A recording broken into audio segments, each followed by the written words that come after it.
Hey, what is going on, you guys? It is Mr. No Sleep here from Old School RuneScape, and welcome to a brand new loot video for you all today. So today, we bring you loot from 24 hours of picking up items at Wintertodt, done by our good friend Wiggy of the channel, the same guy that did 24 hours of ZMI rune collecting. This, ladies and gentlemen, I think will be a good video. A lot of people have been requesting this one throughout the last couple months, especially on stream, and I guess that's because when you're doing this Wintertodt activity, a lot of you guys know what this is, the best fire making XP in the game, pretty much the most beneficial way to do it anyway. Whether you're an Iron Man, a hardcore, an ultimate, or even a main, this minigame can be very rewarding. So every item that was picked up during this video was obviously dropped by another player, and every single thing was kept in a separate bank tab. Usually most of the items would come after the Wintertodt wave would end, but nevertheless there are still players that were dropping items in between the wave, and Wiggy would do his best to kind of pick them up as he saw them. Notice how there's also items at the bank. You know, there's multiple places where you can kind of pick up items around Wintertodt. It really just depends on how many players are logged in doing the activity and where you want to scout. A vast list of items with the price check of that tab being hidden the whole entire time, so there's no spoilers. The overall amount from this 24-hour session will certainly be a surprise to all of us. And in general, all different kind of items got dropped. The most common drops that he saw was pure essence, saltpetre, dynamite, and of course the low tier fish. Every now and again the raw sharks and addiors, and even burnt pages was seen once, but wasn't able to grab them before someone else did, because most players do know that burnt pages are more valuable than the other items here, so do expect some competition if you're looking to get into this. And from this 24-hour experience, not many other people were seen picking up items, but there was a few. When it comes to the more valuable items, there was of course more people trying to pick those up. And when it comes to the location of all these items being dropped, essentially it was everywhere, but the hot spots were the two southern braziers, and of course the waiting place, which is where all the crates for supplies is, and finally the bank outside. And there was also two different Wintertodt worlds. The one that had the most players logged into it was the world that was chosen for this whole entire video, no matter what that world may have been. That's kind of how we determine that. Now, it is important to note that the rewards for defeating the Wintertodt boss are based on the player's reward points acquired throughout the whole fight. You have to have a minimum of at least 500 points in order to be rewarded for anything, and this reward will always consist of a supply crate and fire making experience, 100 times the player's level in fire making. Kind of means at 50 fire making you'll be getting about 161k per hour, around 60 fire making is about 193k, and you can see the list here. 70 you get 226k, 80 is 258k, and then just, you know, moving on to 90 and 99 you're looking at close to 300k experience per hour just in fire making. And you can also get a little bit of woodcutting XP per hour too, but why fletch, you know, just stick with the woodcutting and the fire making. Gotta throw a Wintertodt meme in there somehow. So either way, the supply crate will give a minimum of 2 loots on the rewards table. Points above the minimum 500 will go towards extra reward rolls, and a guaranteed extra roll is given for every 500 points. The X leftover points gives a X out of 500 chance of an extra reward roll, so 1200 points gives either 2 rolls, 60% chance, or 3 rolls, which is about a 40% chance. Hope that makes sense. If not, the paragraph is on screen, you know, shout out to the wiki. Now, in order to gain XP and also reward points, you can do many different things. You can light braziers, you can add bruma roots to a brazier, you can add bruma kindling to it, you can repair destroyed braziers, or you can even heal the pyromancer. Now, me personally, I've only done Wintertodt for about 3 mil fire making XP on my main, and I did it for all the 98 levels on my Iron Man. I really enjoyed it. I mean, I always did it in group settings, and I really enjoyed using the main Wintertodt worlds. The conversation there is, you know, reminded me a lot of the rocktail fishing from LRC back in RuneScape 3 and pre-EOC times. It's just a certain community vibe in there, but either way, I really did enjoy it. There are different ways where people can kind of manipulate the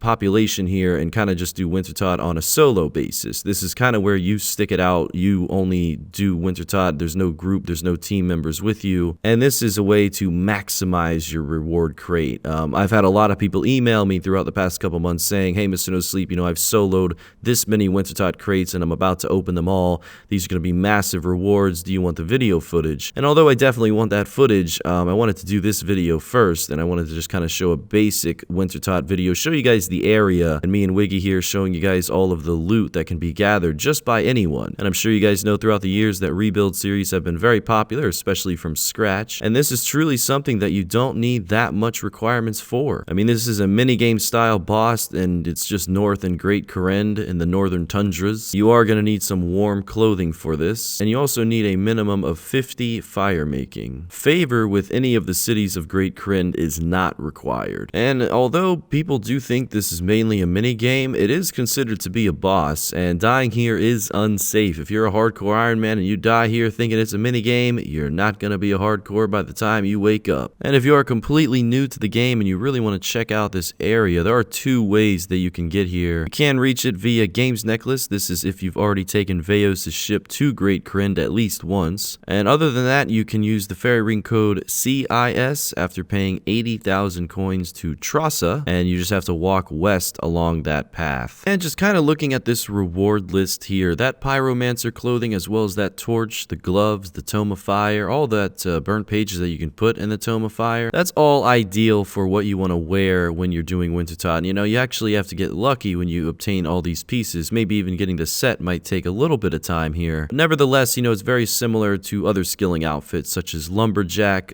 for woodcutting and rogues for thieving, the angler outfit for fishing, etc. You know, but this pyromancer is different. It actually really does benefit you here. You'll take less damage and you'll do Wintertodt a lot more efficiently if you have the full set. If you don't have the full set, I mean, you can always just bring basic stuff until you unlock the whole set. I will link a very useful Wintertodt guide in the description of this video, so if you guys check that out, all of the beginning questions will be answered. But you do obtain these pieces pretty regularly, so I wouldn't worry too much about being behind on all of that. So the Tome of Fire is no doubt about it, in my opinion, the most useful reward here, and once we do a Wintertodt video, I'm really looking forward to seeing how many we get in that. It's one of the best in-slot books for Magic, especially for PvP. I mean, goodness, the power of that thing. If you've seen loot from 1,000 players, pretty much 400 players that I killed in that video was all with the Tome of Fire. It is so incredible. It is such a great accessory to Magic that just that alone makes this minigame worth coming to. And then, of course, you have the Dragon Axe, which is one of the rarest things that you can get from Wintertodt, as well as the Phoenix Pet. But the Dragon Axe is very useful for any skilling accounts out there, because other than this, I mean, I think the only other way to get a Dragon Axe is through Dagonoth Kings. Could be wrong, but I think that Wintertot's one of the rarest and one of the only ways a skilling or a low-level account can rely on getting a Dragon Axe. So that's a huge deal if you're lucky enough to grab yourself one of those. And of course, all the tiers of logs and gems and ores and herbs and seeds and fish. And a fun trivia fact for you guys, did you know that when you examine the doors of Den, it will say, "Hold the door"? This is a reference from Season 6, Episode 5, The Door, from the HBO show Game of Thrones. So a big shout out to the Jagex mods, Ed, mods Maz, West, and Ian for creating Wintertodt. It was all created by those guys, and it's nice to see a Game of Thrones reference. Now, upon release, the Wintertodt drop table was much more profitable and was changed several days after it got released into the game. The Wintertodt drop table was nerfed yet again due to player feedback on its still generous reward table, primarily the seeds. I mean, the Renard seeds were just in crazy amounts. So the new drops then became based on the player's levels in the skills that the items were related to. And if you actually pay close attention to the Wintertodt boss himself, you can actually notice a small little face. So those are just some pretty cool trivia facts for you guys. This also unlocks 2 different music tracks for you all, so anyone hunting a music ape out there. You will get Ice and Fire and the Doors of Den. And obviously, like I mentioned before, your skill levels will determine what rewards you get. So that's why on the ground here you may see very low tier rewards. That may just be because someone here is doing Wintertodt that has a low skill, and they're just dropping it on the ground. So overall, you know, even if we're dealing with high levels here and low levels here, the loot that we're going to be picking up, since we're getting all the extra stuff, all the junk, should be interesting to say the least. And all the skills that are involved in the items here would be herblore, mining, fishing, crafting, farming, and woodcutting, respectively. So at the time of opening the crates, all those levels with all those skills will come into play. And I think this is another mention of the supply crates. It does say here towards the end of the wiki section that you do get a guaranteed 750 points with 2 rewards, and you'd have a 50% chance at getting a 3rd reward. And of course, every 500 additional points will guarantee you an extra reward. So that's just to clarify that. I did kind of throw that up on screen as well for anyone if you are still confused. I know I was when I was first looking at this. And for you beginners out there, if you don't have the pyromancer and if you just, you know, wanting to get started but you really just need help on having some warm clothing,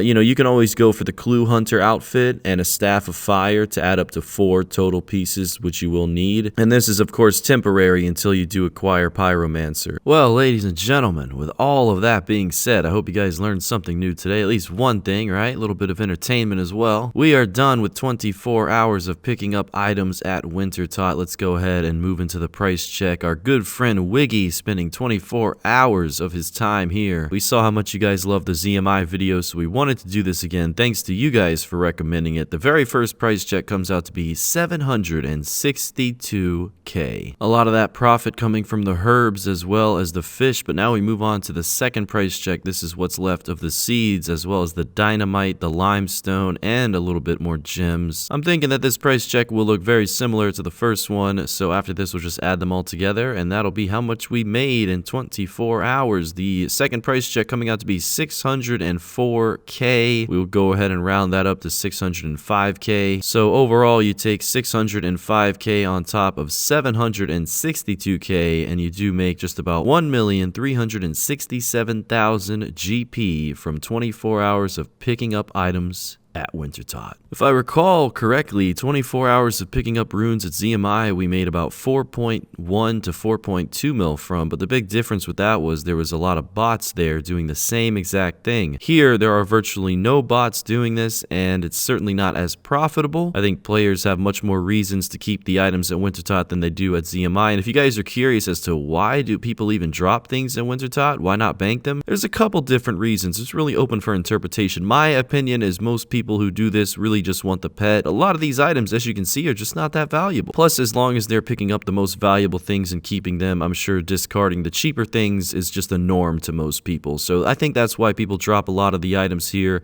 Could be wrong. Feel free to put your opinion down below as to why people do it. But either way, we just picked it up for 24 hours straight to show you guys that overall 1.3 to 1.4 million was made. 71 bones was also picked up by Wiggy because there was 71 fallen heroes at Wintertodt throughout the making of this video. So big shout out to those people who died, hopefully no hardcores. But overall guys, thank you for watching the video, especially those of you who watched to the very end. It helps out tremendously. We appreciate you guys and we all want to wish you a Merry Christmas from Team No Sleep and a Happy New Year as well. Much love guys. We'll see you next time for the next one. Till then, Mr. No Sleep out.